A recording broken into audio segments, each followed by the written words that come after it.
پہلے تو یہ کہتے ہیں کہ جب تک میں نہیں چاہتا یہ فرمان پر میں مر جاؤں، ایسا لگتا ہے کہ اللہ نے قسمت مجھے کیا عطا کی ہے، کیا قسمت دی ہم کا۔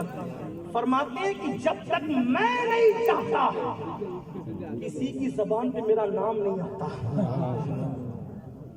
ایک بار ذرا یا غوث کہہ دینا پھر۔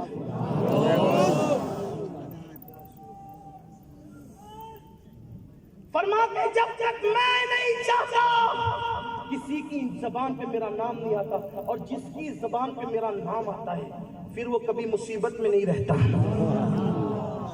ہمارے مہریرہ کے مرشد حضور اچھے میاں فرماتے ہیں غلام غوث اعظم بے کسو مستر نمی مانن، غلام غوث اعظم بے کسو مستر نمی مانن، اگر مانن شبے مانن شبے دیگر نمی مانن۔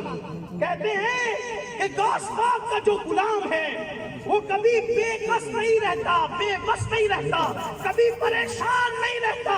اگر اس کو پریشانی آتی ہے تو صرف ایک رات کے لیے آتی ہے، پھر کبھی نہیں آتی۔ یہ ہے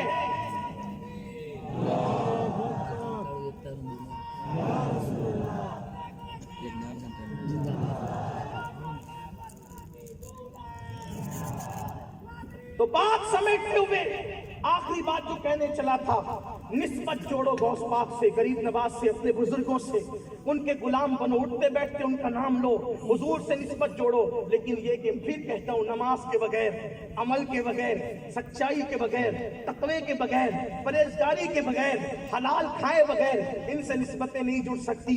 ان سے نسبت جوڑنے کے لیے عمل کی طرف آؤ، توبہ کرو، سچی توبہ کرو۔ غوث پاک کہاں تک پہنچاتے ہیں؟ بیان کیا جاتا ہے کہ غوث پاک کے یہاں روزانہ بڑے بڑے لوگ آتے تھے۔ کتنے بڑے بڑے لوگ آتے تھے یہ آپ کو صرف بتا دوں، کتنے بڑے بڑے۔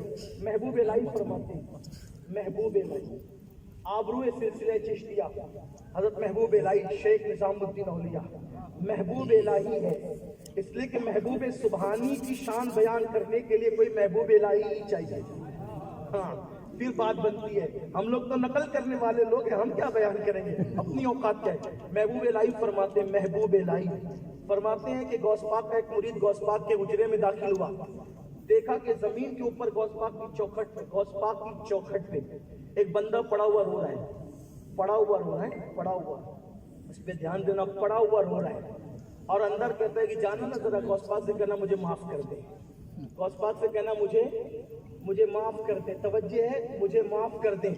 وہ قادری غلام اندر گیا، کہا سرکار وہ جو دروازے پہ پڑا ہوا ہے معافی مانگ رہا ہے، اس کو معاف کر دیجیے۔ مسکرا کے کہا بیٹے جانتا ہے وہ کون ہے؟ کہا حضور کون ہے؟ تو کہا بیٹے وہ ابدال ہے، ابدال۔ کون ہے؟ ابدال۔ ابدال سمجھا؟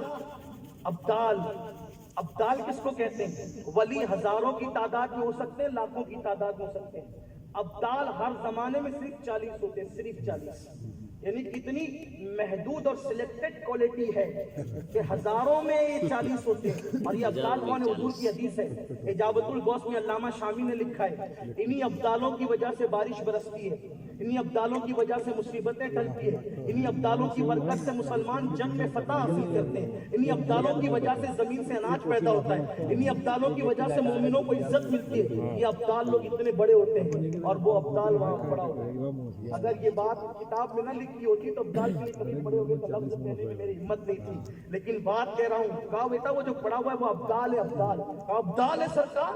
اس کی یہ حالت ہوئی کہتے ہیں؟ کہا بیٹا اس لیے ہوگی کہ اس کے اور بھی 2 دوست تھے، یہ تینوں بغداد میں اڑتے ہوئے جا رہے تھے، اڑتے ہوئے جا رہے تھے، لیکن جب اپنی خانقاہ قادری آئی نا، غوث پاک کی خانقاہ، جب اپنی خانقاہ قادری آئی تو ایک ابدال ادب کی وجہ سے دائیں ہٹ گیا اور دوسرا ابدال ادب کی وجہ سے بائیں ہٹ گیا۔ انہوں نے سوچا میں بھی ولی وہ بھی ولی، میں نے کیوں ہٹنا؟ تو میری خانقاہ کے اوپر سے چھت پہ سے اڑ کے جا رہا تھا، صرف اللہ نے اس کو نیچے گرا دیا، اللہ نے اس کو نیچے گرا دیا۔ وجہ کیا ہے؟ ولایت کا انکار نہیں، شان کا انکار نہیں، عظمت کا انکار نہیں، بزرگی کا انکار نہیں۔ غوث پاک کی چھت پہ سے صرف جانے کی بات ہو رہی ہے، نیچے زمین پہ گرا دیے گئے۔ انہوں نے کہا ٹھیک ہے سرکار معاف کر دیجیے، کہا ادھر معاف کیا، ادھر پھر وہ ہوا میں پرواز کرتے ہوئے چلے گئے۔ جہاں ابدالوں کا یہ حال ہے، اپنی کیا اوقات۔ آج بھی ہمارے بزرگوں نے لکھا ہے کہ غوث پاک کے یہاں کوئی بغداد جائے اور وہ ولی ہو آج بھی زندہ کوئی انسان اور وہ ولی ہو بلا وجہ غوث پاک کے یہاں جانے سے انکار کر دے، آج بھی اس کی ولایت چھین لی جائے گی۔